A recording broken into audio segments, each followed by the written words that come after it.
জামায়াতে ইসলামীর সমালোচনা করে বিএনপির সিনিয়র যুগ্ম মহাসচিব অ্যাডভোকেট রুহুল কবির রিজভী আহমেদ বলেছেন, বিএনপির উদারতার কারণে জামায়াতে দেশের রাজনীতি করার সুযোগ পেয়েছে। স্বাধীনতার পর শেখ মুজিব জামায়াতের রাজনীতি নিষিদ্ধ করেছিলেন, কিন্তু আমরা বারবার দেখেছি তারা একটি জিনিস করতে পারে, সেটা হলো মুনাফিকি। বুধবার বিকেলে রাজশাহীর বাগমারা উপজেলা বিএনপির প্রতিষ্ঠাতা সাবেক সভাপতি শহীদ অধ্যাপক আব্দুল ওয়াহেদ মণ্ডলের স্মরণ সভায় প্রধান অতিথির বক্তৃতায় তিনি এসব কথা বলেন।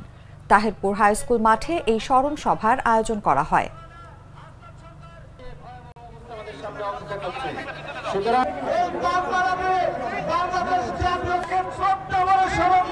আমরা জামাত ইসলামকে সমর্থন করিনি, আমরা জামাতকে আমাদের উদারতার কারণে অর্থাৎ বিএনপি সরকারের উদারতার কারণে এই দেশে তারা প্রথম রাজনীতি করার সুযোগ পায়।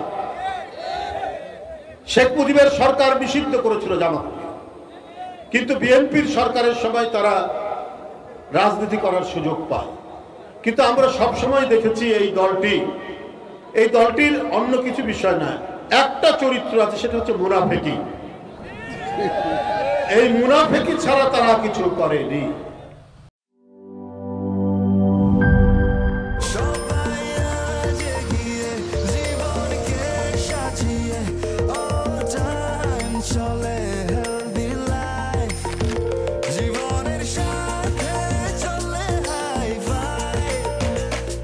চলার পথে স্বাস্থ্যকর all time honeycomb, all time healthy life.